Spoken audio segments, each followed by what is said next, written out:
I have been so fortunate throughout my life and throughout my career to work with teachers who just display the very best of humanity to create incredible experiences for their students, for their children. And I was a student who benefited from that massively from my first teacher at primary school, Mrs. Williams. She was very musical and she made every day a lot of fun, wonderful. We learned so much, but she was able at that time to really make music the channel through which everything else was done. And I think that's a big reason why my love of music came about. She planted the seeds, undoubtedly. Mrs. Williams at Simstone Primary School. A second teacher is Mr. Williams. They're not related, but when I decided to become a teacher, I spent a good amount of time at his primary school. He was the head teacher there in Altham in Lancashire, and he showed me that you can be a Key Stage 2 teacher with high standards, but with incredibly positive relationships with his students that were founded on respect, and he developed a closeness throughout that school that has never left me. He's the single biggest influence on my career and the work that I do. The next teacher, I cannot remember her name, but when I was in teacher training at a school in Little Hulton near Bolton in Lancashire, she was a year one teacher, I think, in a very difficult estate with children from very, very tough backgrounds, and she made the place like a fairy tale for them. And I'll never forget the dedication she had into creating a place that was safe, that was warm, that was loving, and that was magical, and for many of those students a respite from the real world. Huge humanity from her. Into my career, at my first school in Workington in Cumbria, I worked with an amazing woman called Leslie Ann Heron, who was a teaching assistant officially. She was so much more than that, and teaching assistants are incredible. But she headed up the special needs unit at the school that I worked at there.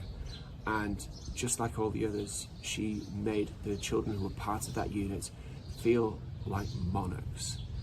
And incredible energy, wonderful enthusiasm.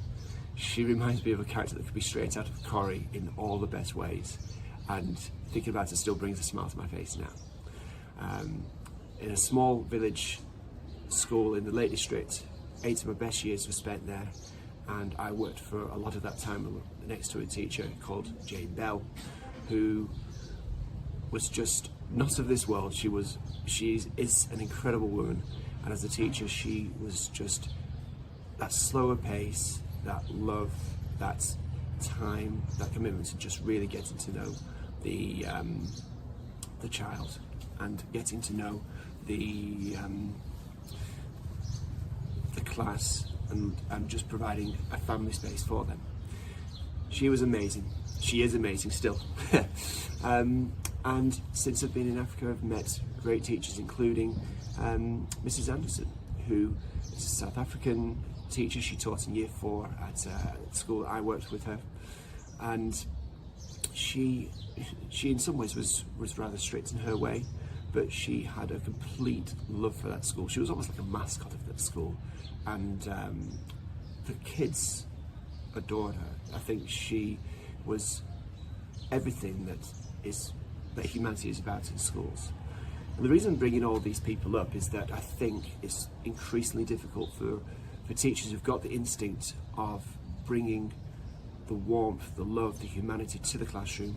That instinct is being diminished because of the pressures that there are to be more professional, to have the accountability that is expected in today's world.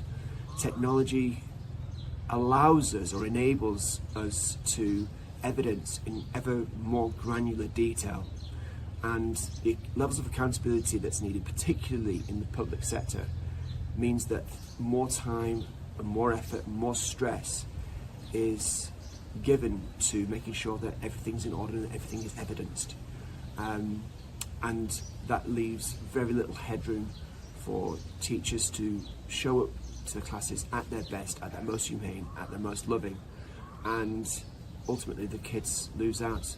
the environments can feel colder, they can feel more and more like a factory, I suppose, and children feel more like statistics than the human beings that they deserve to be recognised as.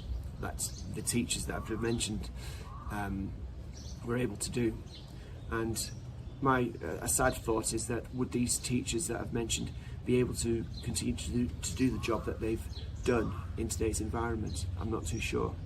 I think technology's got a lot of responsibility on creating this world that makes being human far more difficult and frowned upon in some cases. That expectation of professionalism, I think there's a look, a vanity that goes with that, so that we want as a profession to be more respected. So we bring in increasingly crazy jargon. We need to look the part, we need to act the part, and we need to be seen to be working hard. And I understand that sentiment, but I also see it as something that's almost counterproductive, that actually you can get an awful lot more from young people, children, and they are children, but actually slowing down, connecting with them as humans, connecting with them all the way around as people, because if you do that, then they will grow and they will flourish. All of the teachers that I've mentioned were able to do that in very different ways, and every student that came and met those teachers flourished undoubtedly as a result. And we need more of them, and we'll only get more of them if the conditions are created to enable those sorts of teachers who are in it for life, to flourish and to not just be in the classroom for a few years to move on. We need to bring humanity back to the classroom. I believe the new technology of AI can create the bandwidth and the headspace to make that happen, so that teachers can be at their best. I'd love to explore that more with you.